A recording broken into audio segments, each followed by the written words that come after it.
Assalamualaikum warahmatullahi wabarakatuh. Perkenalkan, nama saya Rino Novianto dengan NIM 2362573. Perkenalkan, nama saya Ahmad Jafar dengan NIM 2362567. Kami dari kelompok Sigma.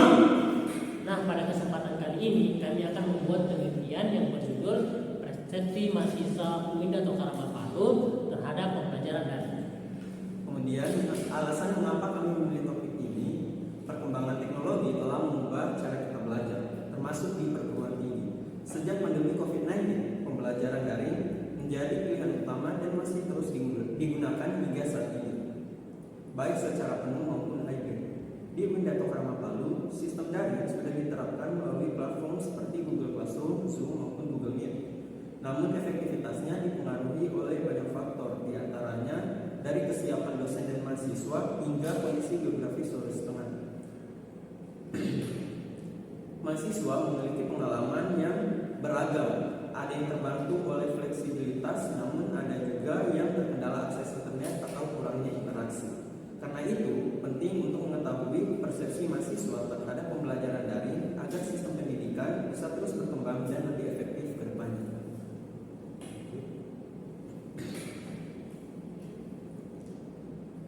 Kemudian, pada penelitian ini, kami menggunakan instrumen penelitian berupa kuesioner atau angket. Kuesioner yang kami gunakan disusun berdasarkan indikator dari penelitian sebelumnya yang sekiranya relevan dengan penelitian kami. Baik, di sini kami menemukan penelitian yang relevan dengan penelitian kami. Penelitian ini dilakukan oleh Utomo Atman Maulana dan Muhammad Hamidi yang berjudul Persepsi Mahasiswa Terhadap Pembelajaran Daring pada Mata Kuliah Praktik di Pendidikan Vokasi.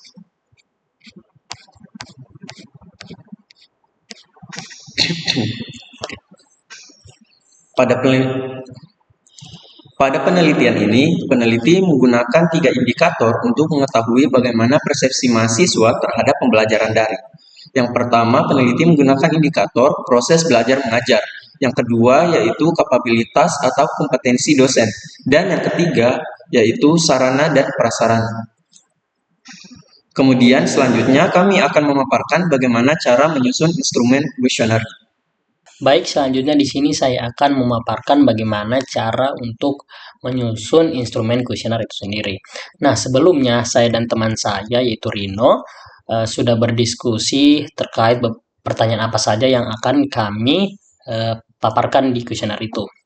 Nah, di sini kami sudah membuat beberapa pertanyaan berdasarkan indikator yang sudah kami temukan pada jurnal sebelumnya. Di sini kalau bisa dilihat itu pada indikator A atau indikator pertama itu proses belajar mengajar. Di sini kami sudah membuat 7 pertanyaan, ada negatif dan positif juga. Nah, di sini juga ada indikator yang kedua atau indikator B itu kapabilitas atau potensi dari dosen. Di sini juga ada 7 pertanyaan. Di sini juga ada 7 pertanyaan. Nah, terakhir itu indikator C atau indikator ketiga itu sarana dan prasarana, itu kami cukupkan 6 saja supaya pas 20. Nah, mungkin langsung saja ke tahap pembuatan kuesioner itu sendiri. Nah, di sini itu kita masukkan saja judulnya. Judulnya itu Persepsi Mahasiswa UIN Dato Karawang Palu. Mungkin di sini kita singkat saja. Terhadap perkuliahan daring. Nah, di sini itu kita masukkan pertanyaan pertama.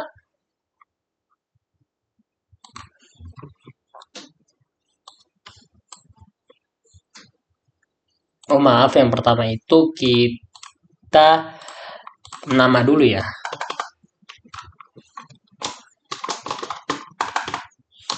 Nama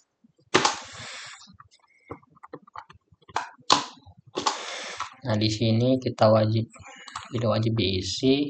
Kemudian kita copy dulu, terus kita buat yang lain. Kita pilih pilihan ganda. Terus kita copy yang ini. Copy nomor 1 ini jangan lupa taruh nomornya. Nah, di sini kita masuk karena di sini kami itu menggunakan skala Likert, jadi kami itu itu akan memasukkan opsi yaitu sangat setuju. Kita tambah opsi, kemudian di sini itu setuju.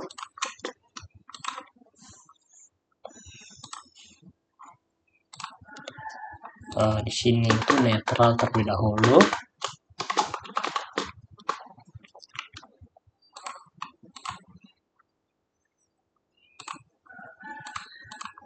Sini tidak setuju.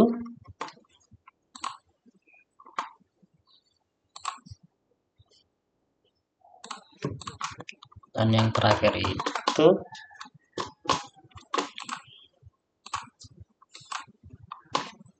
sangat tidak setuju.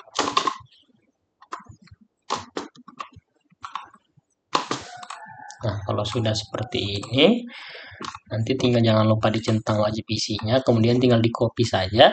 Saat kita copy sampai 20, ini sudah 2, 3, 4.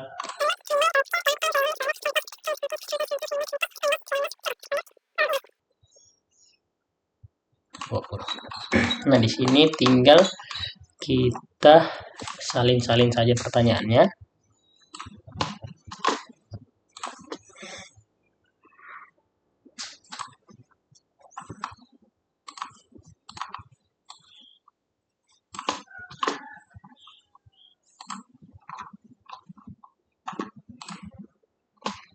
Jangan lupa taruh nomor.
Baik, kalau sudah terisi semua jawabannya, dan selanjutnya itu tinggal kita bagikan kepada target responden kita. Nah, selanjutnya itu kami akan memaparkan bagaimana cara kami itu mencari populasi dan sampel pada penelitian kami. Baik, selanjutnya kami akan memaparkan populasi, sampel, serta teknik sampling yang kami gunakan dalam penelitian ini.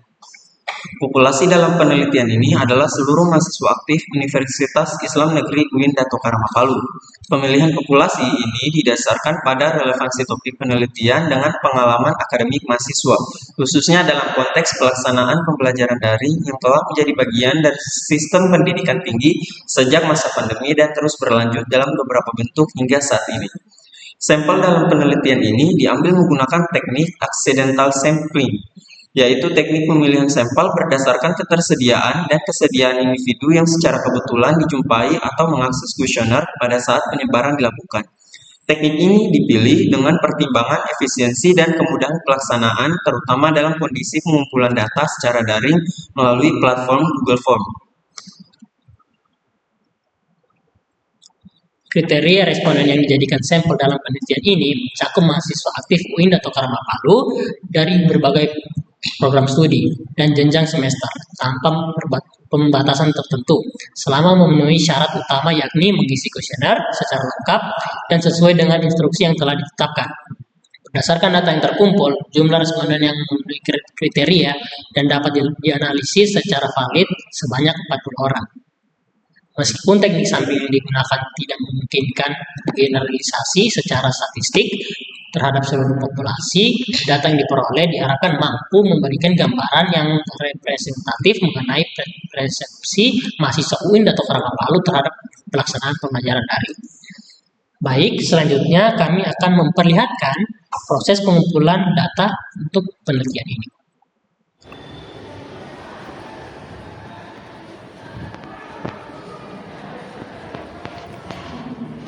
Assalamualaikum teman-teman. Nah, jadi di sini kan kami sedang membuat penelitian tentang persepsi mahasiswa terhadap perkuliahan daring. Dan di sini bisa tidak sekiranya kalian itu membantu kami untuk mengisi kuesioner kami. Ini saya kirim, ini kuesioner saya kirim. Oke.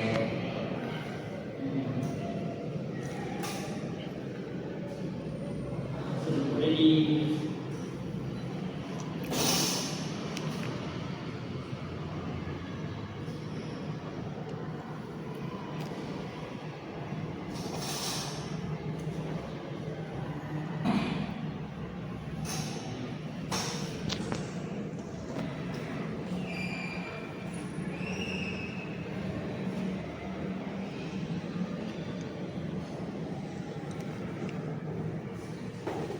Oke, bagaimana teman-teman? Sudah? Boleh, oke, aman. Setelah seluruh data dari responden berhasil dikumpulkan, selanjutnya kami akan menguji validitas. Pengujian validitas dilakukan untuk mengetahui sejauh mana setiap pernyataan dalam kuesioner mampu mengukur apa yang seharusnya diukur, sehingga data yang dihasilkan dapat dipercaya dan digunakan untuk analisis lebih lanjut. Pertama-tama, kami memindahkan atau menyalin data tersebut ke dalam tabel yang telah disediakan ini. Dalam tabel ini, setiap kolom mewakili satu pernyataan dari kuesioner. Karena dalam kuesioner kami memiliki 20 pernyataan, maka di sini ada 20 kolom yang dibuat.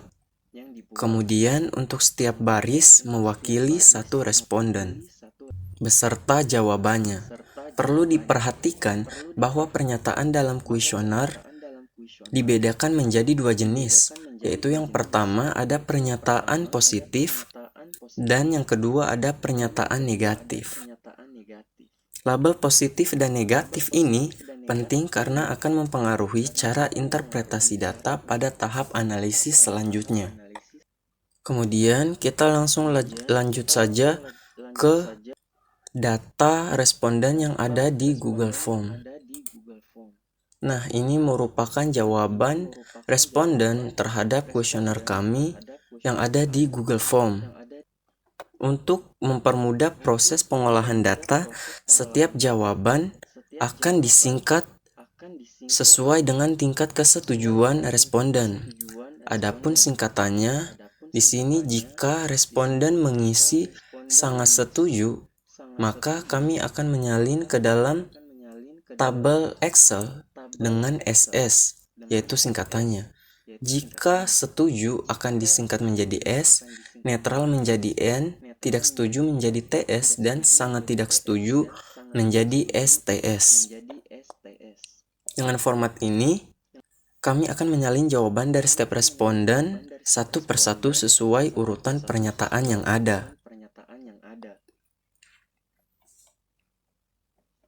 Jadi di sini pada responden satu pernyataan satu, dia mengisi sangat setuju untuk pernyataan satu. Jadi kita langsung saja mengisinya sebagai SS. Nah, kemudian pada pernyataan 2, responden 1 mengisi dengan setuju. Jadi kita mengisinya dengan setuju.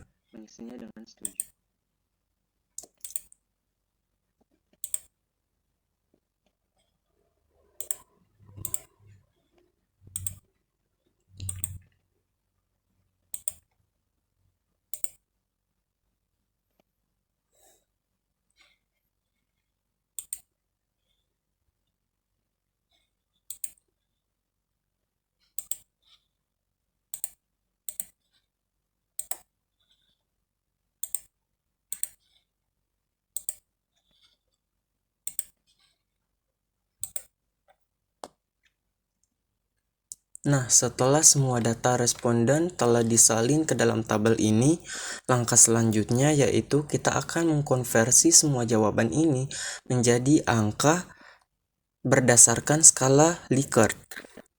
Untuk mempermudah proses konversi di Microsoft Excel, kita dapat menggunakan fungsi if atau if bertingkat. Contohnya seperti ini.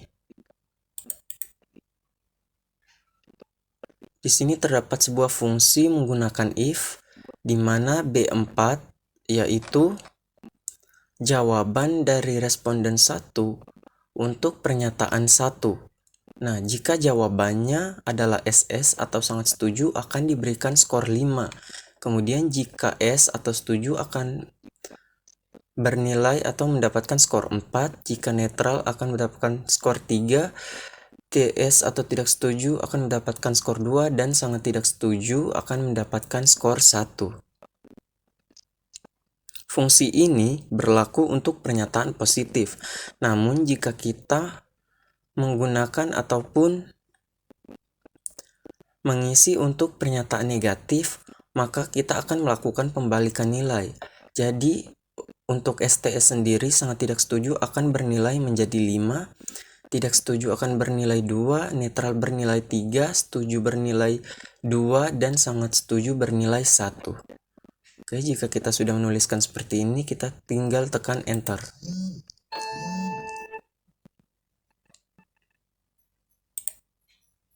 Nah, kemudian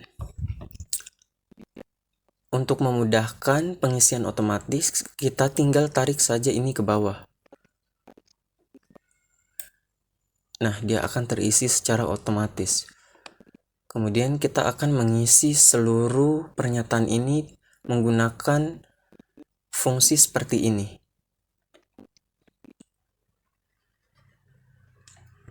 Nah, setelah semua jawaban berhasil dikonversi menjadi angka, langkah selanjutnya yaitu kita akan menghitung total skor dari setiap responden. Total skor ini dihitung untuk mengetahui sejauh mana tingkat persetujuan keseluruhan dari setiap responden terhadap seluruh pernyataan dalam kuesioner. Skor ini nantinya bisa digunakan untuk berbagai keperluan analisis dan juga sebagai dasar dalam uji validitas dan reliabilitas instrumen. Kemudian untuk menghitung total skor ini, kita dapat menggunakan sum. Kita ketikkan saja sum, kemudian dalam kurung. Nah, kemudian kita blok saja seluruh jawaban dari responden yang telah dikonversi menjadi angka ini. Kita blok saja semuanya untuk responden pertama. Kemudian kita tutup kurung. Kemudian tekan enter. Nah, kemudian setelah sudah terisi total skor untuk responden pertama, kita dapat menarik ini ke bawah agar semuanya terisi dengan otomatis. Nah, jadi kita telah mendapatkan total skor dari semua responden yang ada.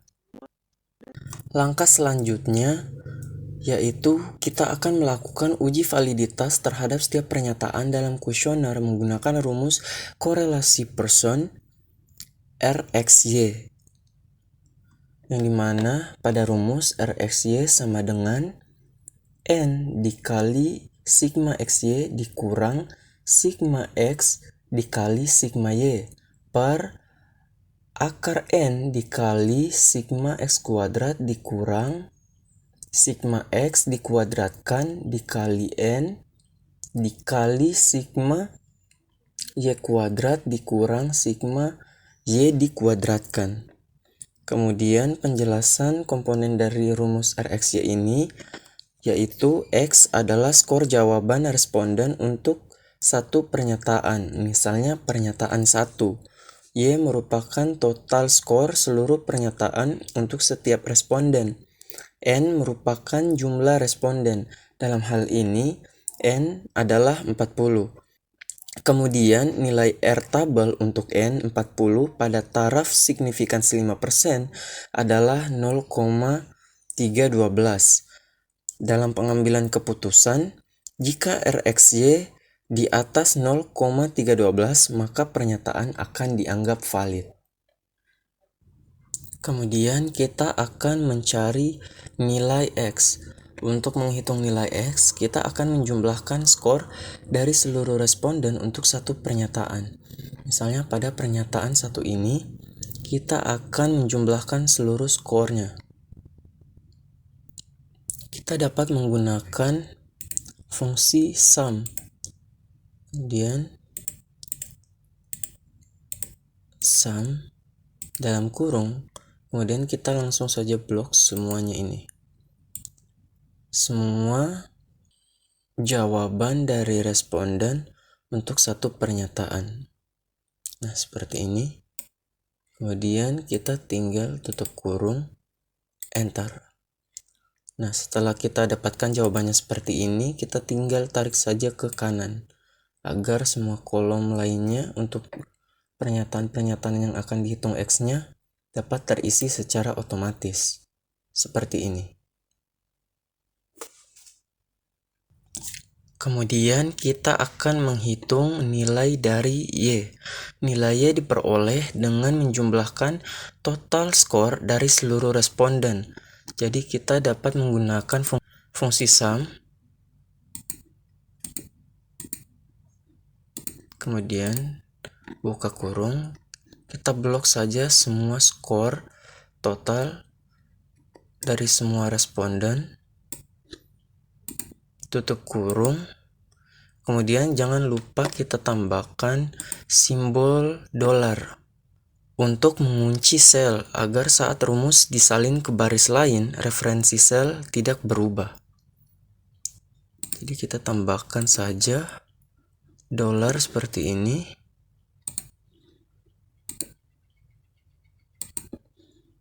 Di sini juga.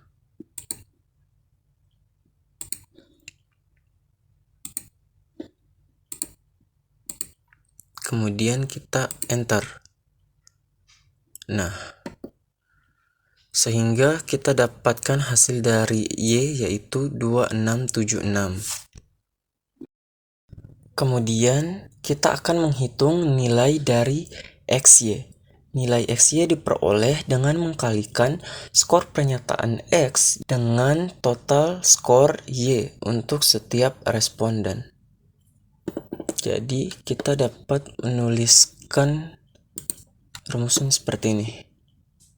Sama dengan dalam kurung, kemudian untuk skor pernyataannya sendiri kita blok dari responden pertama terlebih dahulu.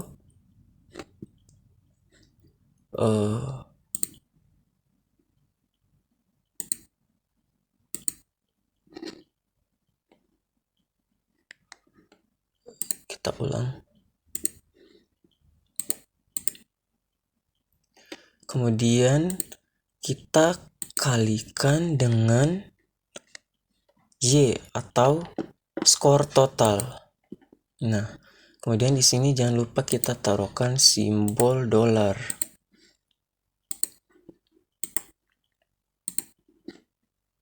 Kemudian kita tutup kurung. Kemudian kita tambah ini fungsinya nanti ketika kita sudah selesai mengkalikan semua antara X dan Y ini untuk setiap responden, maka kemudian kita akan menjumlahkan semuanya untuk mendapatkan hasil dari XY. Nah, setelah semuanya sudah kita kalikan, kemudian kita tinggal klik enter. Kemudian kita dapatkan hasil dari XY. Kita tinggal tarik saja ke samping agar jawabannya terisi dengan otomatis. Nah, seperti ini. Kemudian kita akan menghitung X kuadrat. Nilai X kuadrat didapat dengan mengkuadratkan skor pernyataan dari setiap responden. Sama seperti mencari hasil X, namun untuk X kuadrat sendiri, setiap skor yang ada pada pernyataan satu ini akan dikuadratkan sebelum dijumlahkan. Jadi kita dapat menuliskannya sebagai berikut. Sama dengan dalam kurung kita blok pada skor dari responden pertama untuk pernyataan pertama. Kemudian kita kuadratkan. Nah, setelah itu tambah ini. Jangan lupa tutup kurung juga. Kita akan kuadratkan semuanya sampai ke responden terakhir.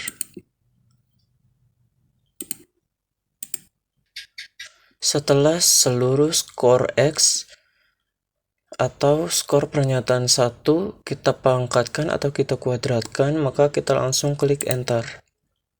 Nah, kemudian jika sudah muncul hasilnya, kita tinggal geser saja ke samping. Nah, sehingga muncul semua jawabannya secara otomatis. Kemudian selanjutnya kita akan menghitung Y kuadrat. Untuk menghitung Y kuadrat ini sama seperti kita mencari nilai dari hasil Y. Namun untuk setiap skor dari responden akan dipangkatkan dengan 2 atau akan dikuadratkan. Jadi kita dapat menuliskannya sebagai berikut. Sama dengan dalam kurung skor untuk responden pertama, kemudian kita akan pangkatkan dengan 2 atau kita akan kuadratkan, dan dalam kurung kita tambahkan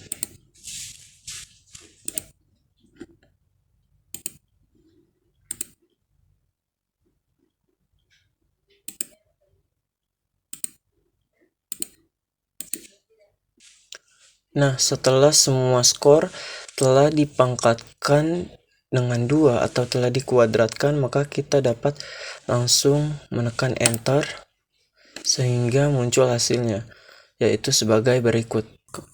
Selanjutnya kita akan mencari nilai RxY. Sebelum itu kita akan mencari nilai di bagian atas rumus ini terlebih dahulu, yaitu N dikali sigma XY dikurang sigma X dikali sigma Y. Jadi di sini kita dapat menuliskan rumusnya sebagai berikut, sama dengan, nah kemudian N merupakan jumlah dari responden dikali dengan sigma XY, yaitu ini hasil XY, dalam kurung dikurang, kemudian ini dalam kurung sigma X dikali dengan sigma Y. Ini Y-nya. Nah, kemudian di sini jangan lupa kita tambahkan simbol dolar.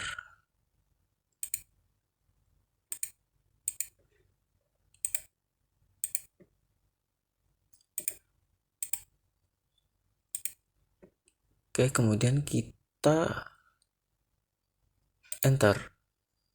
Nah, kemudian kita geser saja ke samping.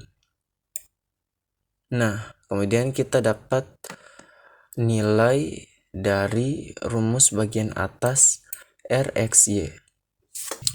Kemudian selanjutnya kita akan mencari nilai pada bagian bawah rumus RxY, yaitu akar N dikali sigma X kuadrat dikurang sigma X dikuadratkan dikali N dikali sigma Y kuadrat dikurang sigma Y dikuadratkan. Kemudian di sini N merupakan total responden yaitu 40, kemudian akan dikali dengan hasil dari X kuadrat ini. Setelah itu dikurang dengan sigma X, yaitu ini hasil X. Kemudian dikuadratkan. Setelah itu dikali N, yaitu total responden. Kemudian dikali lagi dengan Y kuadrat. Setelah itu dikurang dengan hasil Y yang dikuadratkan. Untuk mencari hasil ini, kita dapat menggunakan fungsi SQRT. Kita dapat menuliskan fungsinya seperti ini. Setelah menuliskannya seperti ini, kita tekan enter. Setelah kita dapatkan hasilnya, kita tinggal tarik saja ke samping. Nah, sehingga kita telah mendapatkan hasil dari rumus atas nilai dari rumus bagian atas RxY dan juga rumus bagian bawah dari RxY. Oke, selanjutnya kita akan mencari hasil dari XY. Untuk mencari hasil dari XY, kita tinggal membagikan bagian atas rumus ini dengan bagian bawah. Kita dapat menuliskannya sebagai berikut. Sama dengan, kemudian kita klik bagian atas dari rumus dibagi dengan bagian bawahnya, seperti contoh pada rumus tersebut. Kemudian kita tinggal tekan enter. Kemudian kita langsung saja geser ke samping untuk mendapatkan jawaban dari pernyataan lainnya. Oke. Kemudian kita telah mendapatkan hasil dari RxY untuk setiap pernyataan yang ada. Setelah menghitung nilai dari RxY, untuk setiap pernyataan nilai tersebut akan dibandingkan dengan nilai R tabel pada taraf signifikansi tertentu. Dalam kasus ini, jumlah responden sebanyak N40, sehingga berdasarkan tabel R, taraf signifikansi 5%, nilai R tabel adalah 0,312. Di sini pada tabel R, kita langsung masukkan saja 0,312. Kemudian kita tarik saja ke samping untuk mengisi sel lainnya. Oke, setelah semuanya sudah terisi, kemudian kita akan mengisi keputusan apakah sebuah pernyataan dapat dianggap valid atau tidak dengan menggunakan fungsi if dalam kurung, kemudian jika hasil dari RxY di atas tabel R, maka pernyataan tersebut dapat dianggap valid.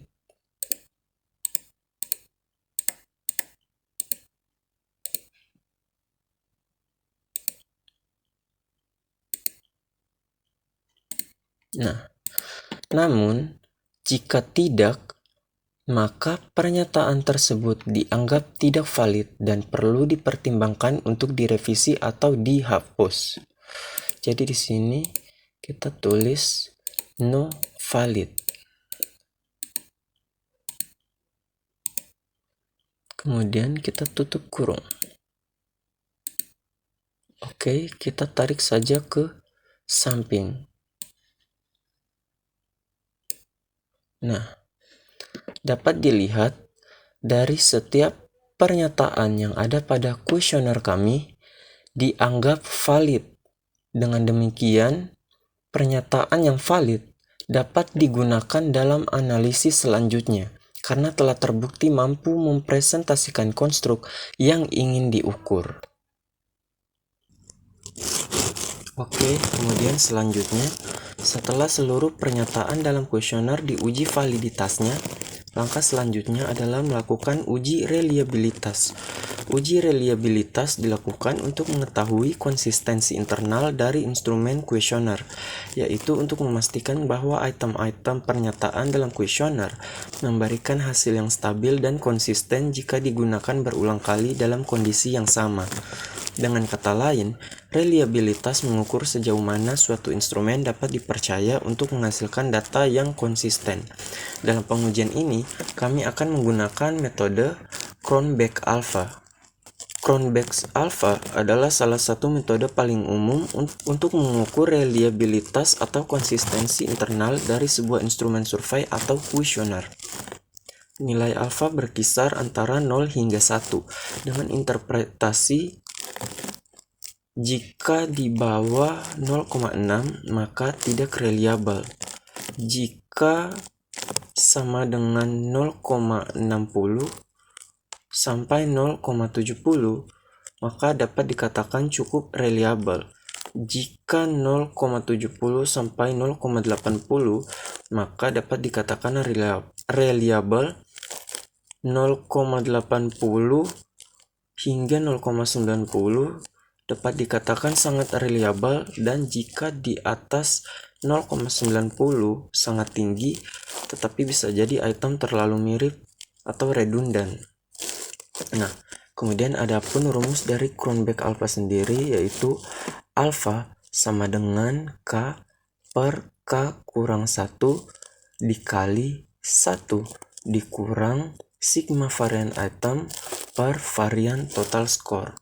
Kemudian K itu sendiri yaitu jumlah pernyataan yang ada.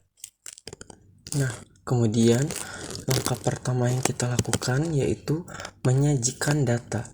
Karena pada validitas kita sudah menyajikan data, maka kita dapat langsung saja menyalin data yang ada ke dalam sheet reliabilitas dari sini.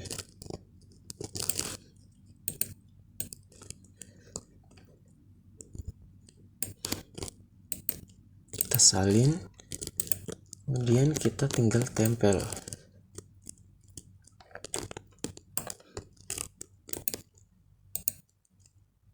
Oke, kemudian untuk konversi nilainya juga kita langsung salin saja dari tabel validitas.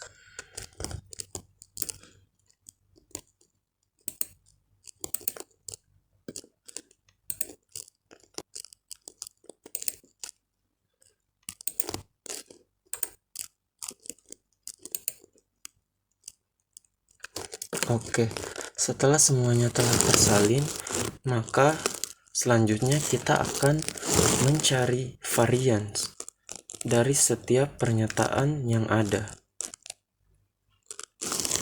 Kemudian cara mencari varians dari tiap pernyataan dapat kita gunakan fungsi var. Kemudian kita ketik var, kemudian dalam kurung kita blok saja untuk semua skor dari pernyataan 1. Kemudian kita tutup, kemudian enter. Nah, kemudian kita tinggal tarik saja ke samping agar semua sel yang di sampingnya terisi secara otomatis. Nah, kemudian kita dapatkan hasil dari varian tiap item pernyataan. Nah, setelah kita menghitung varians dari setiap item pernyataan, selanjutnya kita akan menghitung jumlah varian. Caranya yaitu dengan mengetikkan sum, kemudian kita tinggal jumlahkan saja semua yang ada di varian untuk semua item pernyataan. Kemudian kita tutup kurung, enter. Sehingga kita dapatkan jumlah varian adalah 18,177. Nah, setelah kita mencari nilai dari jumlah varian, selanjutnya kita akan mencari nilai dari varian total. Untuk mencari varian total, kita cukup mengetikkan var, kemudian kita akan blok semua total score dari responden. Kemudian kita tutup kurung, enter. Nah, kemudian berikut adalah hasil dari varian totalnya. Selanjutnya kita akan menghitung Cronbach alfanya dengan cara memasukkan semua nilai ke dalam rumus Cronbach alpha. Nah, kemudian caranya yaitu kita ketik sama dengan, kemudian untuk sesuai rumusnya K merupakan jumlah dari pernyataan yang ada. Karena pernyataan kami ada 20 kemudian K kurang 1, berarti 20 kurang 1 sama dengan 19. Kemudian dikali dalam kurung 1 dikurang sigma varian item, berarti ini kita klik, kemudian dibagi varian total score, yaitu ini varian total. Oke, kemudian tutup kurung, enter. Nah, jadi nilai dari Cronbach alfanya yaitu 0,87. Nah, setelah kita mendapatkan nilai dari Cronbach alpha, kemudian kita akan mengisi keputusan apakah dia reliable atau tidak.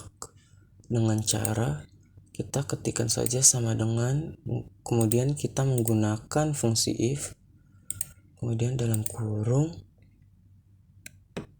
jika Cronbach alpha kurang dari 0,6. Seperti yang sudah dijelaskan sebelumnya, jika Cronbach alpha di bawah 0,6 maka dia tidak reliable. Namun jika di atas atau sama dengan 0,6 maka dia reliable.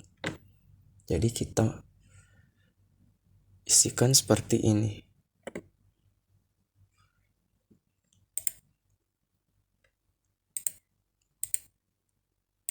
Jadi jika dia di bawah 0,6 tidak reliable.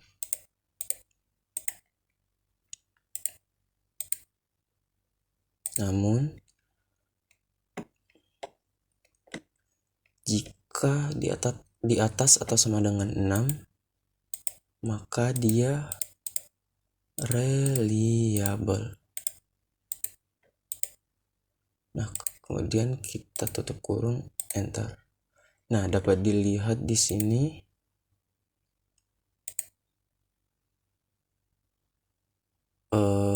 ini.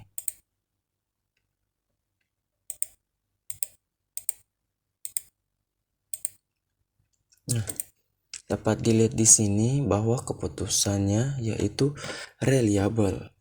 Jadi, item-item dalam kuesioner yang kami gunakan memiliki konsistensi internal yang baik sehingga dapat dipercaya untuk mengukur konstruk yang dimaksud secara konsisten.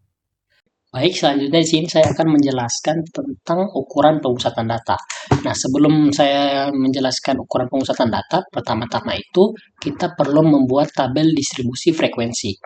Nah, tabel distribusi frekuensi itu butuh yang namanya data mentah.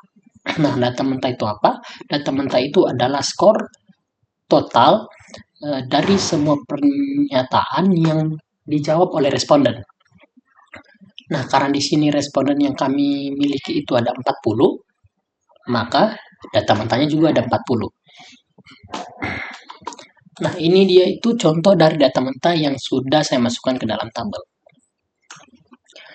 Nah, untuk membuat tabel distribusi frekuensi sendiri itu butuh jangkauan jumlah kelasnya atau K dan panjang kelasnya itu sendiri. Nah, untuk mencari J-nya atau jangkauannya itu kita perlu mencari nilai tertinggi dan terendah, kemudian kita kurangkan. Jadi nilai tertingginya itu akan kita kurangkan dengan nilai terendah. Karena di sini nilai tertinggi itu 100 dan nilai terendahnya itu 47, maka kita kurangi saja jadi 100 dikurang 47. Maka hasilnya itu 53. Nah, kemudian K-nya ini dapat dari mana? K-nya itu didapat menggunakan rumus 1 ditambah 3,3 dikali log 40. Nah, di sini itu 40-nya itu apa? 40-nya itu jumlah datanya. Jadi, jika nanti kita punya data hanya 30, maka kita masukkan saja nanti log 30. Di sini juga lognya itu menggunakan basis 10. Nah, di sini juga untuk K-nya sendiri itu harus dibulatkan ke atas supaya tidak ada data yang tersisa. atau agar semua data itu bisa dikelompokkan. Nah, setelah mendapatkan K-nya dengan menggunakan rumus ini, selanjutnya itu kita mencari P-nya atau nanti panjang dari kelas itu sendiri. Nah, untuk mencari panjang kelas itu sendiri, kita perlu nilai J ini kita bagi dengan nilai K.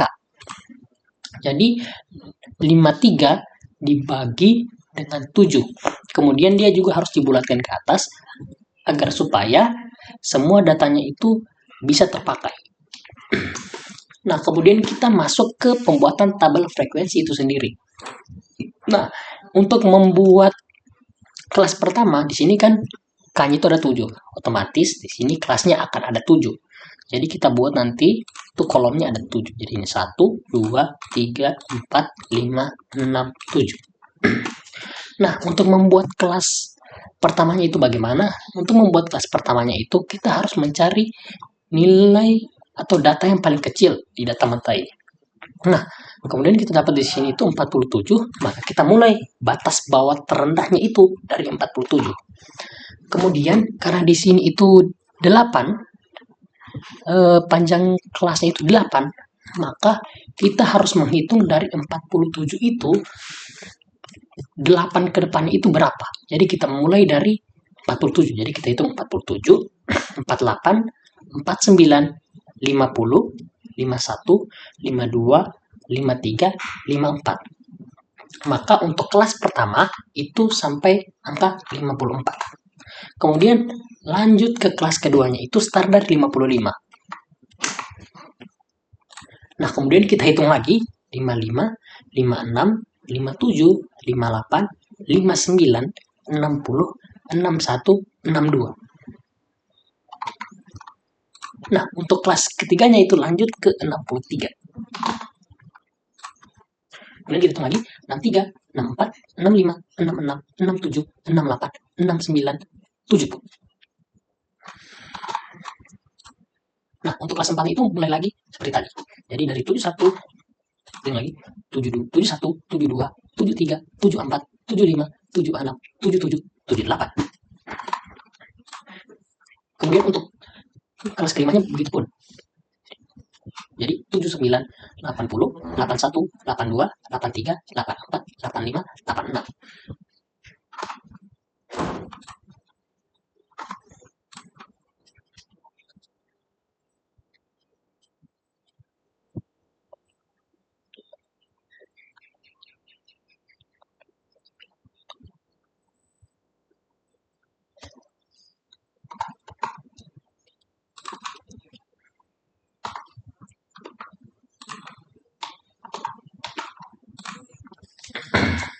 Nah, kalau sudah seperti ini itu, kalau kita sudah temukan semua kelasnya dan rentang kelasnya itu, kita kemudian mencari titik tengah. Nah, untuk mencari titik tengah itu sendiri, kita perlu menjumlahkan keduanya ini, kita tambahkan dari batas bawah dan batas atas kelas itu sendiri, kemudian kita bagi 2.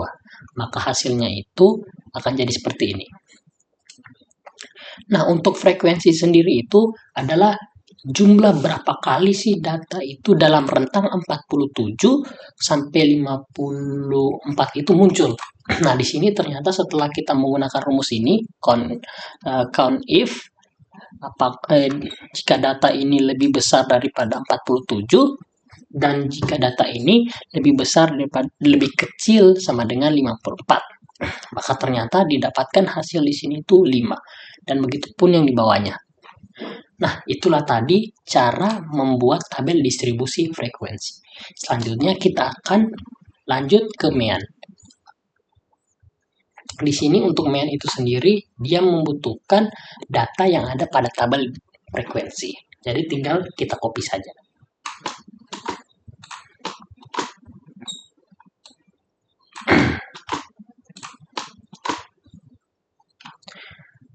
Oh iya, untuk MEAN itu dia juga membutuhkan nilai dari titik tengah. Tunggu. Ini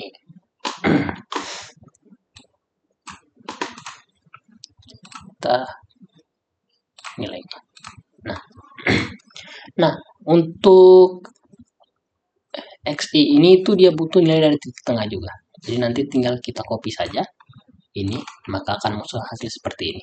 Oh, jangan lupa juga untuk frekuensi itu kita harus totalkan. Jadi kita total di bawah sini saja. Kita sum, kita gabungkan. Bentar.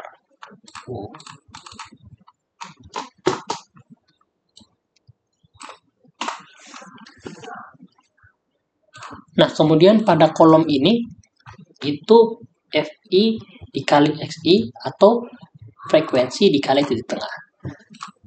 Jadi tinggal dikali, maka akan menghasilkan data pada kolom ini.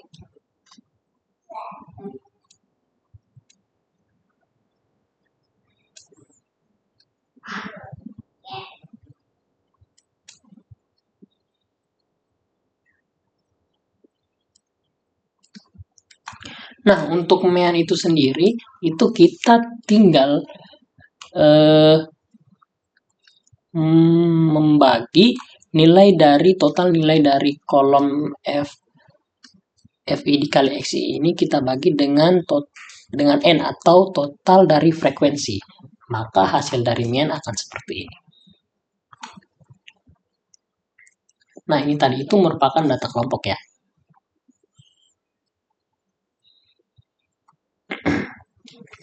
Nah, selanjutnya itu kita beralih ke median.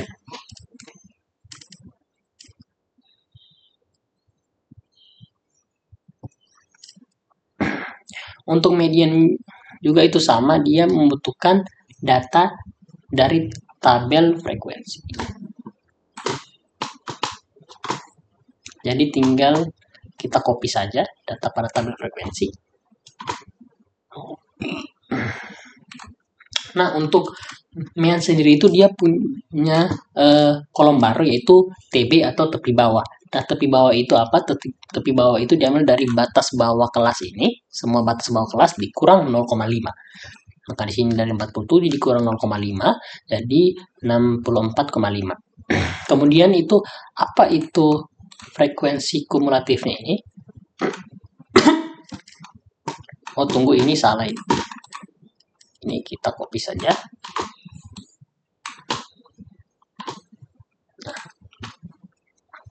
Nah, untuk FK ini sendiri itu apa? FK itu kita mulai dari F-nya ini, frekuensi pertama di kelas paling bawah itu ada 5, kemudian kita tambahkan 5 ditambah 6 itu 11, kemudian 11 ditambah 14 itu 25, 25 ditambah 12 itu 37, 37 ditambah 2 itu 39, 39 ditambah 0 itu tetap 39, dan 39 ditambah 1 itu 40.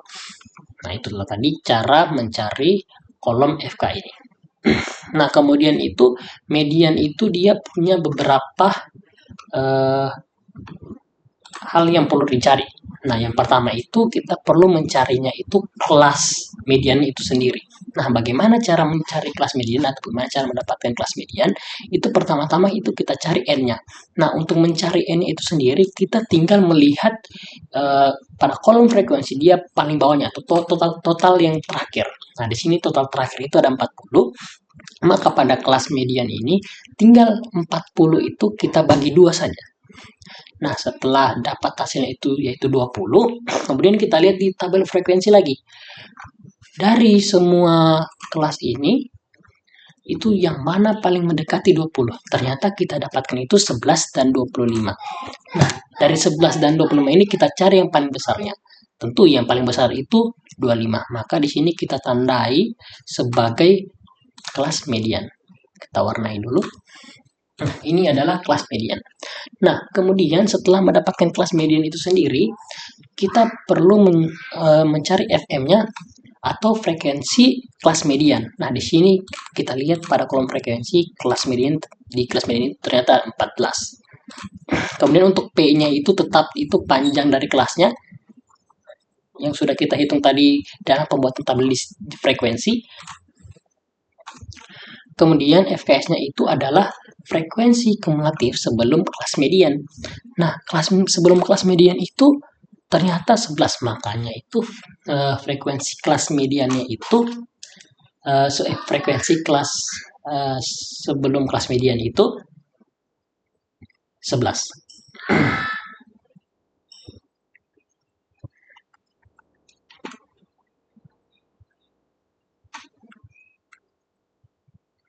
Nah, untuk mencari median itu sendiri itu ada rumusnya, yaitu TB atau tepi bawah ditambah kelas median dikurang frekuensi kumulatif kelas median per frekuensi kumulatif sebelum kelas median per frekuensi kelas median dikali P. Maka dari itu di sini bisa kita lihat, jadi F-nya itu F64-nya itu tepi bawahnya, kemudian kita tambah, jangan lupa kita taruh kurungnya 2 kali karena di Excel itu sensitif dengan hal seperti ini. Kemudian kita masukkan itu, karena tadi itu dia butuh kelas median, maka kita masukkan di sini kelas mediannya 20, kemudian dikurang itu frekuensi sebelum kelas median, kemudian dibagi FM-nya atau frekuensi kelas mediannya, kemudian terakhirnya itu dikali dengan panjangnya. Makanya itu hasil dari median itu sendiri itu 67,6. Kemudian kita lanjut pada modus data kelompok. Nah, untuk modus data kelompok itu masih sama seperti median, itu dia tetap menggunakan tabel distribusi frekuensi. Jadi di sini tinggal kita salin saja.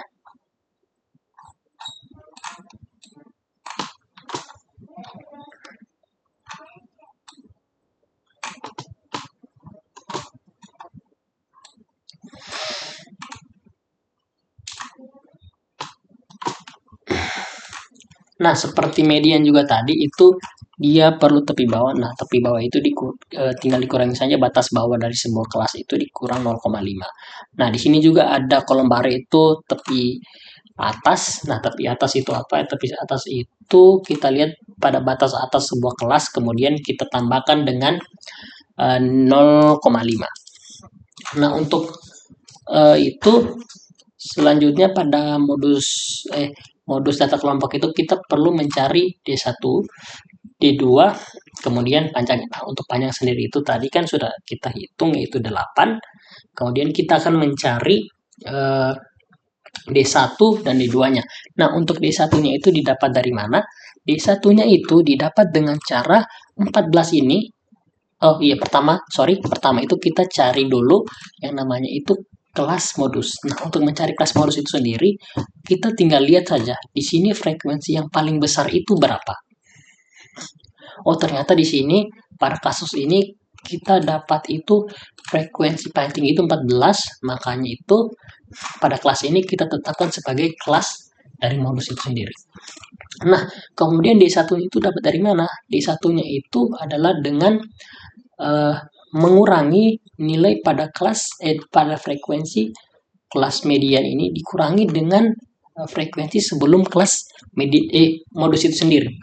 Jadi 14 dikurang 6 itu 8. Kemudian D2-nya dapat dari mana? Itu frekuensi kelas modus itu dikurangi dengan frekuensi setelah kelas modus itu sendiri. Nah, makanya itu di sini hasilnya 2, karena 14 itu tinggal kita kurangi dengan 12, maka hasilnya 2. Nah, untuk rumus dari modus itu sendiri itu dia itu tepi bawah ditambah D1 per D1 ditambah D2, kemudian dikali sama P. Nah, karena di sini itu tepi bawahnya, ingat di sini kita mengambil tepi bawah pada kelas modus. Nah, di sini tepi bawahnya itu 62, jadi di sini 62, di sini 62 D1-nya itu tadi berapa? D1-nya 8, D1 8 per D1 ditambah dengan D2, kemudian dikali sama panjang. Maka hasilnya itu akan menjadi 68,9. Nah, ini adalah hasil dari modus itu sendiri. Nah, kemudian kita lanjut pada kuartil.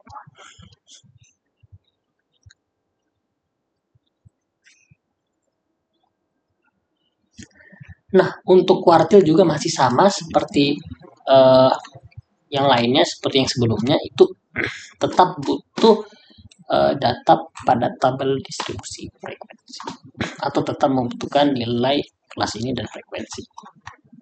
Ya, tinggal kita copy saja ini.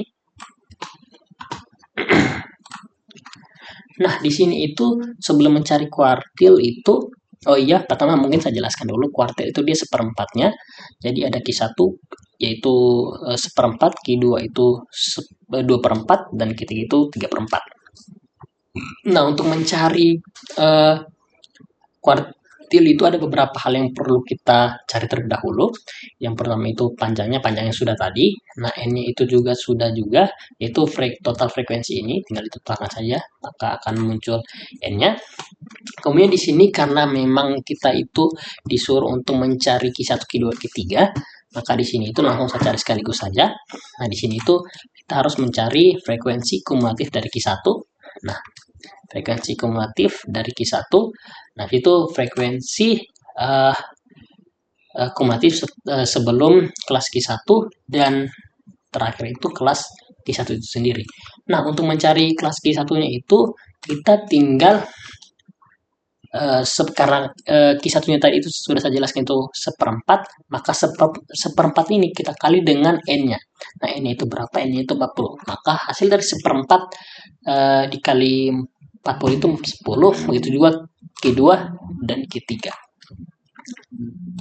Nah, setelah kita dapatkan kelas Q1-nya ini, Q1, Q2, Q3, kita itu perlu mencari kelas Q1, Q2, Q3. Nah, kita kemudian lihat pada kolom frekuensi kumulatif ini.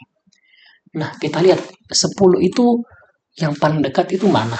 Oh, ternyata yang paling dekat dengan 10 itu ada 2, 5 dan 11. Tapi karena yang paling besarnya itu 11, maka kita ambil yang 11. Di sini kita tandai saja kelas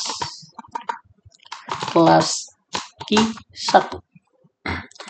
Nah, kemudian kita cari lagi kelas Q2-nya. Nah, kelas Q2-nya itu ada 20. Terus kita cari yang mana itu yang paling dekat dengan 20. Ternyata ada 11 dan 25. Nah, kita ambil yang paling besarnya, maka kita dapatkan kelas Q2-nya. Kelas Q2. Nah, begitupun dengan kelas Q3, kita pada kolom frekuensi kumulatif, di sini 30 itu nilainya paling dekat yang mana? Ternyata ada 25 dan 37. Kita cari saja yang paling dekat itu berapa, atau yang paling besar itu berapa antara dua ini. Maka kita akan dapatkan itu ternyata 37 lebih besar. Maka di sini kita tetapkan sebagai kelas Q3. Kelas Q3. Nah, setelah mencari kelas Q3 itu kita tentukan sudah frekuensi kumulatif tiap kelas itu berapa. Kita di sini frekuensi kumulatif kelas Q1 itu 6, frekuensi kelas bukan frekuensi kumulatif tapi frekuensi tok. Nah, di sini frekuensi kelas Q2 itu 14, di sini juga frekuensi kelas Q3 itu 12. Nah, di sini juga kita harus mencari frekuensi kumulatif sebelum kelas Q1, Q2, dan Q3. Nah, sebelum kelas Q1 itu berapa? Kita dapat 5. Nah, kemudian sebelum kelas Q2 itu kita dapat frekuensi kumulatif berapa sih? Ternyata 11. Begitupun yang kelas Q3. Itu sebelum kelas Q3 itu ada 25. Makanya hasilnya itu Q1-nya itu 5, Q2-nya itu 11, dan Q3-nya itu 25. Nah, untuk mencari Q1, Q2, dan Q3 itu kita pakai rumus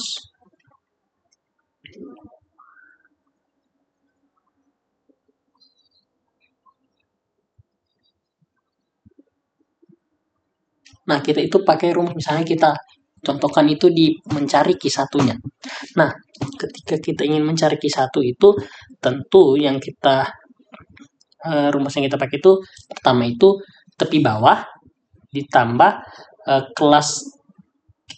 ditambah kelas Q1-nya karena kita mencari Q1, kemudian dikurang frekuensi kumulatif sebelum kelas Q1 karena kita mencari Q1, kemudian dibagi kelas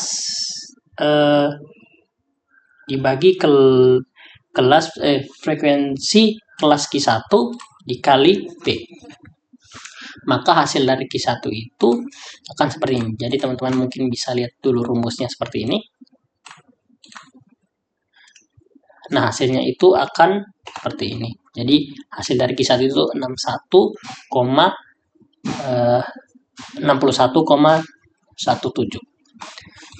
Nah, begitupun dengan Q2-nya. Karena Q2-nya itu dia 2/4, maka kita lihat di sini, tinggal ikuti ini saja. Perbedaannya itu hanya pada kelasnya ini. Jadi untuk kelas Q2-nya itu tetap sama rumusnya, yaitu tepi bawah ditambah kelas Q2 dikurang frekuensi sebelum kelas Q2 per frekuensi kelas Q2 ditambah P. Dikali P. Nah, begitupun dengan kelas Q3. Jadi itu tepi bawah ditambah frekuensi kelas Q3 dikurang frekuensi kumulatif sebelum kelas Q3 per frekuensi kelas Q3 dikali P atau panjang. Nah, itulah tadi nilai dari Q1, Q2, dan Q3. Selanjutnya kita akan masuk ke desil data kelompok. Nah, untuk desil data kelompok itu masih sama juga, dia perlu nilai dan frekuensinya. Jadi ini tinggal kita copy saja. Nah, di sini juga pada desil itu dia butuh tepi bawah dan FK. Nah, karena sudah pernah saya jelaskan sebelumnya, jadi saya tidak akan jelaskan lagi bagaimana cara mencari tepi bawah dan FK-nya ini. Nah, pada desil juga itu dia sebelum mencari D-nya langsung, kelas desilnya itu desilnya langsung itu kita perlu mencari panjang, ini itu jumlah datanya, frekuensi kelas desil, kemudian frekuensi kumulatif sebelum kelas desil, kemudian kelas desil itu sendiri. Nah, di sini itu karena kita dibebaskan pilih desil berapa, di sini itu saya pilih desil 9. Untuk informasi saja, untuk desil itu sendiri dia itu 1/10. Jadi kalau dia desil 9, maka dia itu 1/9 gitu. 9/10. Sorry. Kalau dia misalnya desil 2, maka dia 2/10 gitu. Nah, pertama-tama itu kita cari dulu itu kelas desilnya itu sendiri. Cara cari kelas desilnya itu, karena di sini desil 9, maka dia itu 9/10 dikali N. Jadi dikali jumlah datanya. Maka hasilnya itu jadi 36. Nah, kemudian setelah itu kita lihat pada kolom frekuensi kumulatif. Nah, di sini yang paling mendekati antara 36 itu berapa? Oh, ternyata ada 25 dan 37. Kemudian kita tandai dulu, kita ambil yang paling besarnya itu 37, kemudian kita tandai ini sebagai kelas desil 9. Nah, kemudian itu kita tentukan frekuensi kelas desilnya itu 12. Di sini FD-nya itu 12. FKS itu frekuensi kumulatif sebelum kelas desil. Di situ ada 25, jadi sebelum 37 ada 25, makanya kita isi di sini 25. Kemudian di sini kita masukkan saja rumusnya seperti sini. Itu rumus dari desil itu sendiri, yaitu untuk desil data kelompok ya. Untuk desil data kelompok itu rumus itu tepi bawah ditambah kelas desil dikurang frekuensi sebelum kelas desil 9 itu sendiri, kemudian dia dibagi frekuensi kelas desil dikali P. Jadi di sini itu F80-nya itu tepi bawahnya, kemudian di sini 2 kurangnya 2 karena Excel itu begitu sensitif dengan hal seperti ini. Nah, di sini itu tepi bawah, ini tepi bawahnya. Ini tepi bawahnya. Kemudian ini itu kelas desilnya dikurang dengan frekuensi sebelum kelas desil, kemudian dibagi dengan frekuensi kelas desil. Di sini frekuensi kumulatif ya. Nah, ini frekuensi biasa, frekuensi kelas desil kemudian dikali panjang. Maka hasilnya itu adalah 77,83. Nah, kita lanjut ke presentil data kelompok.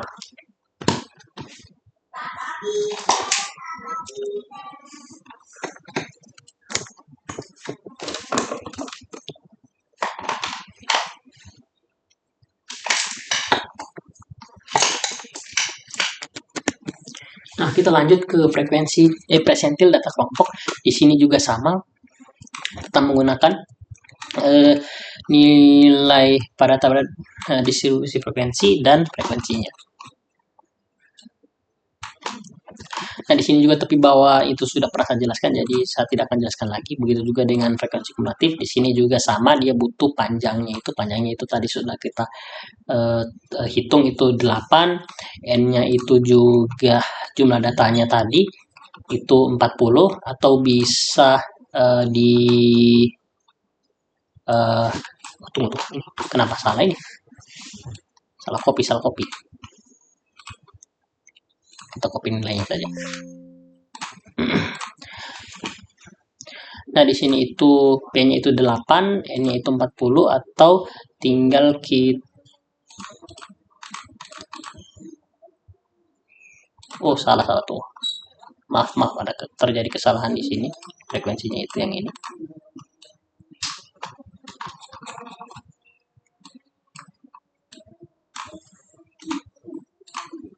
Kita copy nilainya. Nah, di sini itu N-nya itu jumlah datanya, atau bisa saja langsung dilihat pada kita menjumlahkan atau dari menjumlahkan kolom frekuensi atau dari kelas tertinggi pada frekuensi kumulatif. Nah, kemudian itu pertama-tama untuk mencari presenter itu sama seperti yang sebelumnya itu, kita harus cari kelas terlebih dahulu. Cara cari kelasnya itu dengan cara, karena di sini itu kita dibebaskan mencari presentil berapa, di sini saya memutuskan untuk mencari presentil 90, maka itu karena presentil itu dia 1/100, makanya kalau dia P presentil 90, maka dia itu 90/100. Kalau misalnya saya mau presentil 50, dia pasti 50/100. Nah, untuk mencari kelas presentil itu kita tinggal, karena sini kita mencari kelas presentil 90, jadi 90/100 dikali jumlah datanya itu tadi, yaitu 40. Maka hasilnya itu akan dapat 36. Kemudian kita cari di sini, di kolom frekuensi kumulatif. Pada kolom frekuensi kumulatif, nilai 36 itu paling dekat yang mana sih? Ternyata kita dapat 25 dan 37. Nah, antara 25 dan 37 ini mana paling besar? Tentu 37 paling besar. Kita pilih 37. Kita jadikan dia kelas presentil 90. Nah, kemudian kita tetapkan itu frekuensi kelas presentilnya. Kemudian itu kita lihat pada frekuensi kumulatif. Untuk mencari FKS itu frekuensi kumulatif sebelum kelas presentil sendiri, maka kita dapatkan hasil 25. Kemudian lanjut ke rumus untuk presentil itu sendiri, yaitu sebenarnya sama seperti desil, cuman di sini dia itu per 100, 1/100. Maka karena di sini kita mencari presentil 90, makanya itu kita tepi bawah, ini rumusnya ya, tepi bawah ditambah kelas presentil dikurang frekuensi kumulatif sebelum kelas presentil per frekuensi kelas presentil dikali P. Jadi pertama itu kita tepi bawah, atau yang ini tepi bawah, kemudian ditambah kelas presentilnya itu 36 dikurang di sini frekuensi kumulatif sebelum kelas presentil itu 25, jadi 36 dikurang 25, kemudian dibagi frekuensi kelas presentilnya itu 12, kemudian terakhir itu dikali sama panjangnya tadi 8. Maka hasil yang kita dapatkan dari presentil 90 itu ada pada tunggu, di sini ada sedikit kesalahan. Ini kenapa?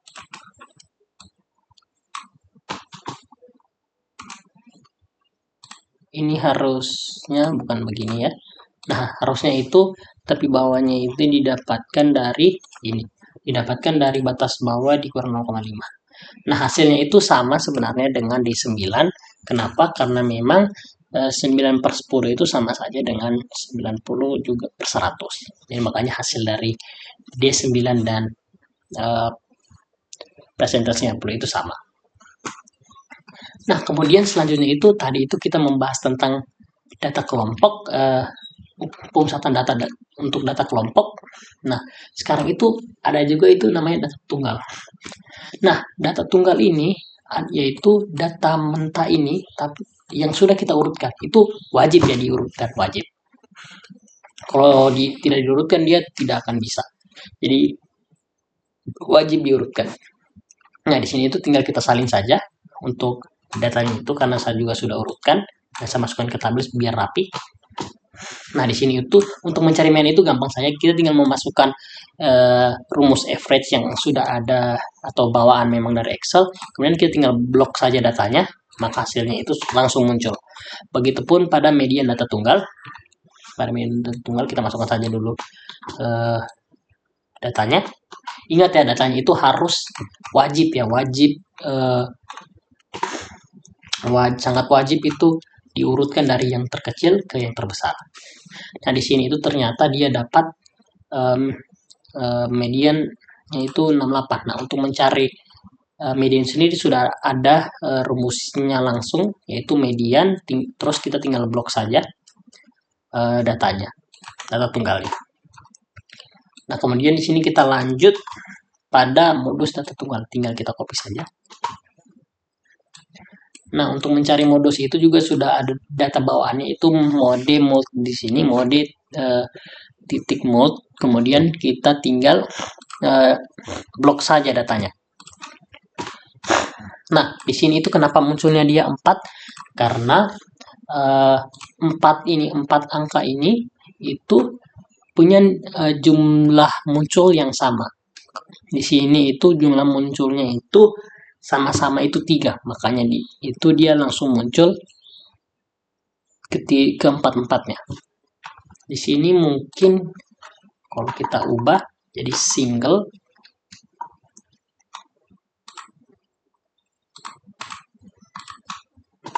nah dia akan muncul salah satunya, dia akan pilih salah satunya. Cuma di sini karena saya ingin menampilkan semuanya, jadi saya pakai mode mult.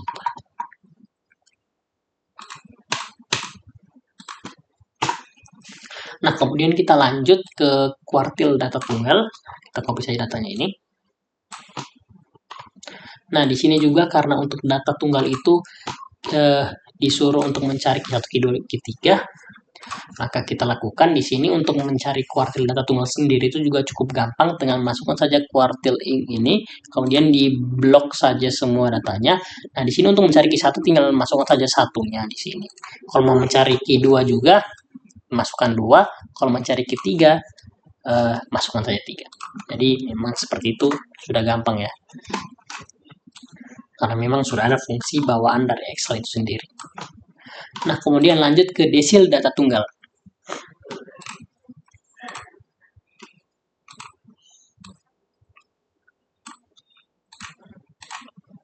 Nah, di sini itu untuk mencari desil data tunggal itu kita menggunakan persentil atau rumus persentil. Kenapa tidak menggunakan rumus desil? Karena setahu saya itu rumus desil itu tidak ada. Dan juga untuk persentil dan desil itu sama. Jadi untuk persentil di sini itu kita tinggal 0,9 karena dia karena sini kami mencari D9, dan juga itu karena desil itu dia per 10 kan. Dia 0,9. Nah, di sini itu kita tinggal blok saja di sini datanya. Sini kita ubah, kita blok datanya seperti ini. Maka akan muncul hasil dari persentil 9. Ya, dia akan muncul persentil 9. Tunggu.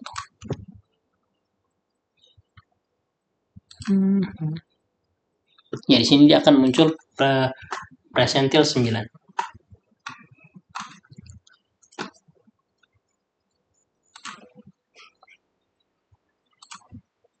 Nah, kemudian lanjut ke persentil 9 ke desil 9. Nah, kemudian lanjut ke yang terakhir yaitu presentil data tunggal. Nah, sama seperti tadi itu, dia tinggal kita copy saja data mentah yang sudah diurutkan.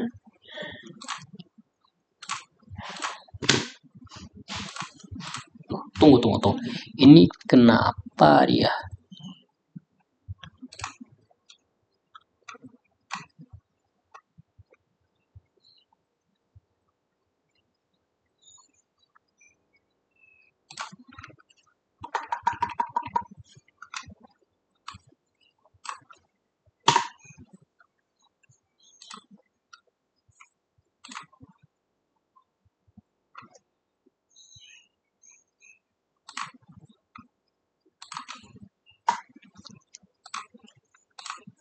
Presentil. Nah, kita lanjut saja dulu. Di sini untuk presentil data tunggal itu dia menggunakan, memang ada rumusnya itu presentil. Jadi untuk kita masukkan saja rumus presentil ing, kemudian kita blok datanya di sini karena dia apa sih namanya, dia itu per 100, jadi dia 0,09. Kalau kita mencari, bukan 0,09 ya, tapi 0,90 karena kita mencari presentil 9. Nah, jadi kita mencari presentil 90. Ya sama saja sini 0,9 tadi karena memang di sini D9 itu 9/10, sedangkan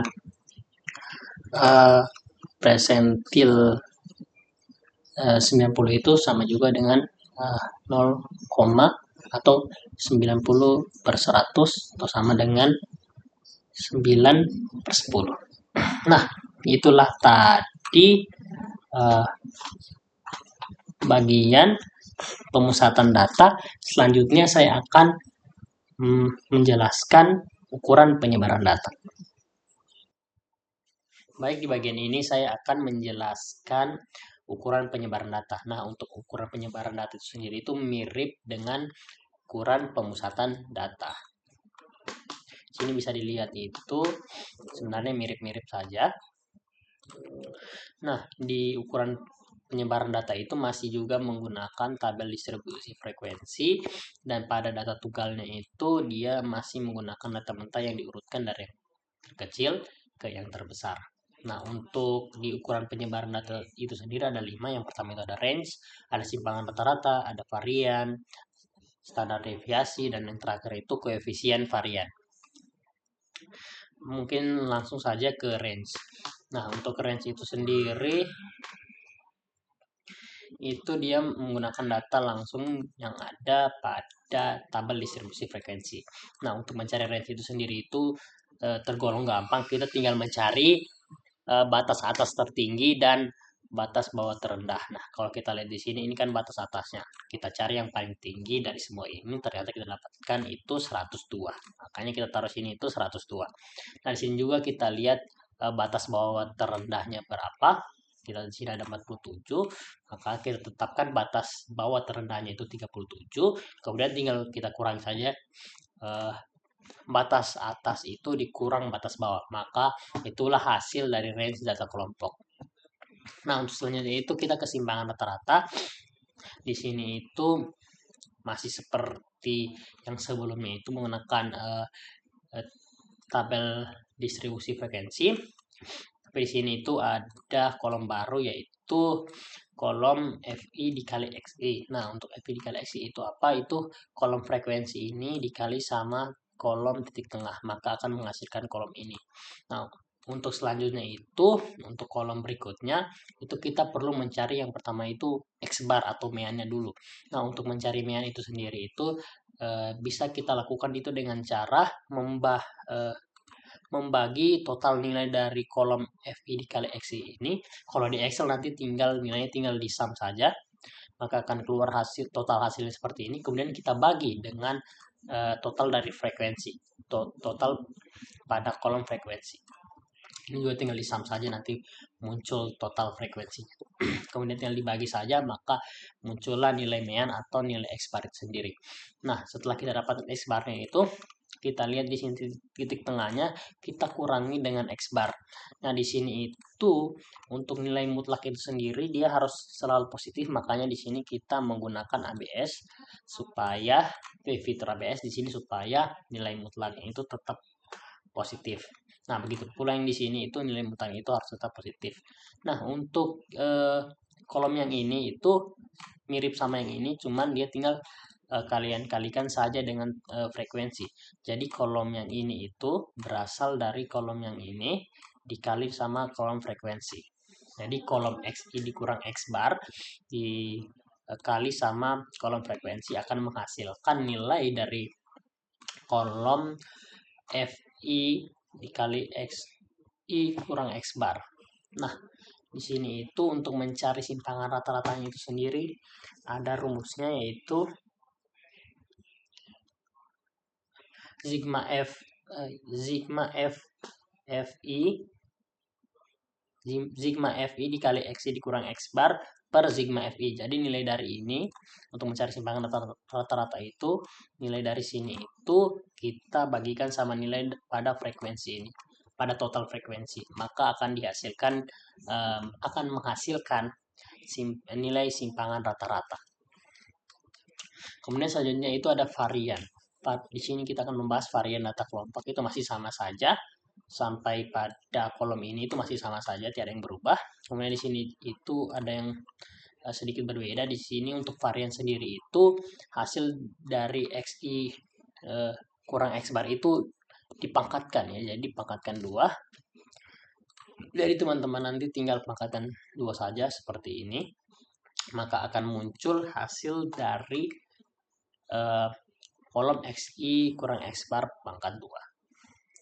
Nah, kemudian selanjutnya itu untuk mencari kolom yang ini itu tinggal kolom XI kurang X bar pangkat 2 ini teman-teman kalikan saja dengan frekuensi, maka hasilnya itu akan muncul pada kolom ini. Nah, di sini juga masih menggunakan X bar.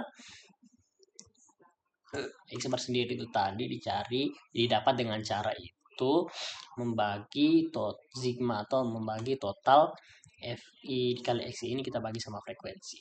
Nah, di sini itu kita lihat rumus varian. Nah, untuk rumus varian itu adalah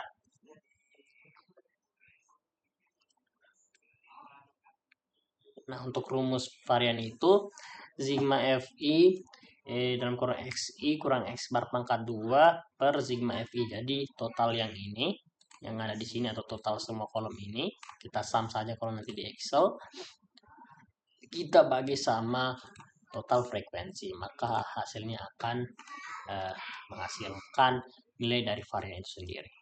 Kemudian kita lanjut ke standar deviasi. Nah, untuk standar deviasi itu sendiri sebenarnya cukup gampang juga. Standar deviasi atau yang biasa orang bilang itu simpangan baku. Nah, untuk standar deviasi itu sendiri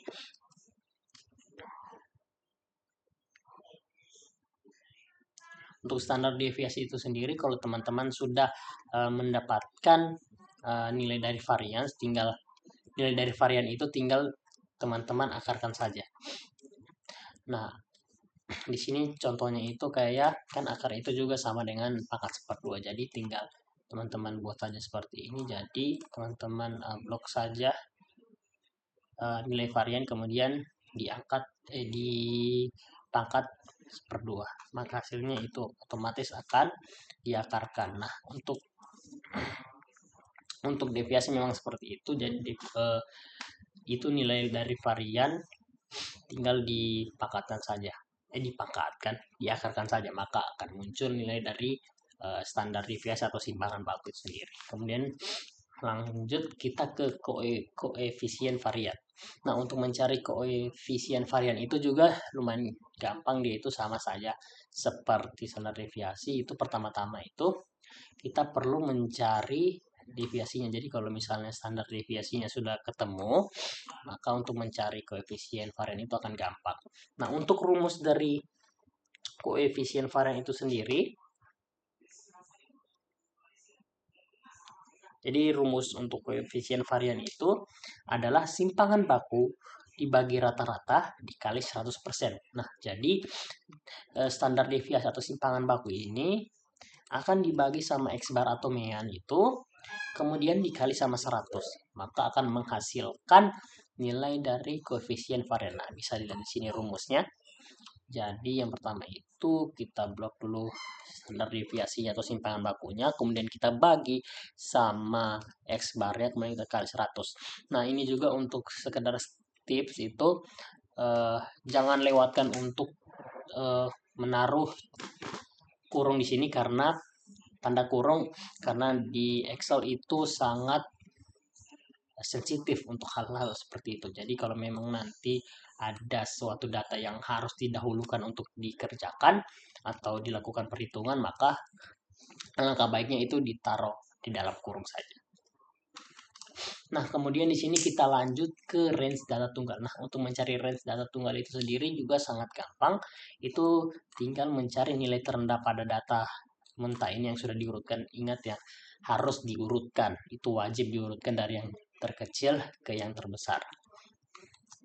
Nah, setelah ini kan gampang sudah kelihatan mana yang terendah itu tentu 47, terus yang tertinggi itu di sini dapatnya 100. Nah, tinggal 100 dikurang 47 hasilnya itu 53. Nah, itulah tadi range data tunggal. Nah, sebenarnya mirip dengan range data kelompok, cuman kalau untuk range data kelompok sendiri itu dia mencari batas bawah terendah dan batas atas tertinggi, sedangkan untuk data tunggal itu sendiri dia mencari nilainya langsung. Jadi nilai terendah dikurang nilai tertinggi ini dikurang nilai terendah. Kemudian lanjut ke simpangan rata-rata data tunggal. Nah, untuk simpangan rata-rata data tunggal itu cukup sederhana juga karena memang sudah disediakan rumus bawaan Excel-nya langsung di sini. Jadi tinggal kita tulis saja AVDF, kemudian tinggal kita blok saja data yang ingin kita hitung, maka akan langsung menghasilkan nilai dari simpangan rata-rata itu sendiri. Nah, ini bukan simpangan rata-rata, varian.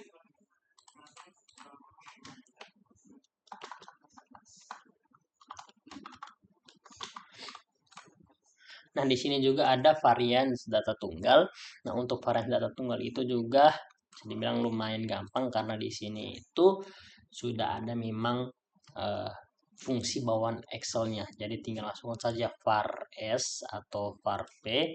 Var S itu untuk sampel, var P itu untuk populasi. Jadi nanti teman-teman tinggal blok saja itu nilai yang ingin dihitung, maka akan langsung muncul nilai dari variannya untuk data tunggal ya. Nah, selanjutnya itu ke standar deviasi. Nah, untuk standar deviasi juga itu sama seperti varian tadi, itu sudah ada rumus Excel-nya langsung. Jadi rumus bawaan Excel, jadi tinggal ditulis saja di sini stdef S, bisa pakai yang P juga, S untuk sampel dan P untuk populasi, kemudian tinggal diblok saja dan akan langsung menghasilkan nilai dari standar deviasi atau simpangan baku. Nah, kemudian yang terakhir itu koefisien varian data tunggal. Nah, di sini itu sama seperti yang data kelompok, itu kita harus mencari mean terlebih dahulu. Untuk mencari mean itu gampang saja, tinggal pakai rumus average. Jadi kita ketik saja average, kemudian kita blok saja semua, akan muncul nilai dari mean atau X bar. Kemudian untuk koefisien varian ini juga tetap menggunakan nilai dari standar deviasi atau simpangan baku. Nah, jadi untuk rumus koefisien varian itu untuk data tunggal juga mirip dengan yang data kelompok. Nah, di sini itu bisa dilihat rumusnya itu. Jadi di sini itu dia standar deviasi dulu, standar deviasi per mean, kemudian dikali 100%. Nah, itulah nilai dari varian data tunggal. Nah, mungkin selanjutnya di sini kami akan menampilkan bagaimana proses kami mengerjakan laporan untuk penelitian ini.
Baik, di sini saya akan memaparkan kesimpulan dan saran yang telah kami peroleh selama pembuatan laporan penelitian ini. Jadi pada kesimpulannya itu, penelitian ini itu menunjukkan bahwa persepsi mahasiswa terhadap pembelajaran daring di UIN Dato Karma Palu secara umum berada pada kategori yang cukup baik. Berdasarkan hasil penelitian, dapat disimpulkan bahwa mahasiswa menilai bahwa pembelajaran daring masih dapat berjalan dengan efektif, meskipun terdapat beberapa kendala seperti jaringan internet yang kurang stabil dan keterbatasan perangkat. Implikasi dari hasil penelitian ini adalah bahwa pihak kampus dan dosen perlu terus meningkatkan kualitas pembelajaran daring, baik dari segi penyampaian materi, penggunaan media pembelajaran, maupun dukungan terhadap kebutuhan teknis mahasiswa. Selain itu, mahasiswa juga perlu meningkatkan kemandirian dan kedisiplinan dalam mengikuti proses belajar secara daring. Adapun saran yang dapat kami sampaikan berdasarkan hasil penelitian ini itu, yang pertama itu pihak kampus disarankan untuk menyediakan dukungan teknis seperti akses internet yang lebih baik dan bantuan perangkat pembelajaran bagi mahasiswa yang membutuhkan. Di sini yang kedua itu, dosen dapat terus mengembangkan metode pembelajaran daring yang menarik dan interaktif agar mahasiswa tetap semangat dan memahami materi dengan baik. Dan yang terakhir, mahasiswa diharapkan dapat lebih aktif dan bertanggung jawab dalam proses pembelajaran daring, serta mampu mengatur waktu belajar dengan baik. Demikian laporan ini kami sampaikan, semoga dapat memberikan manfaat dan menjadi bahan pertimbangan yang berguna. Sekian dari kami, wassalamualaikum warahmatullahi wabarakatuh.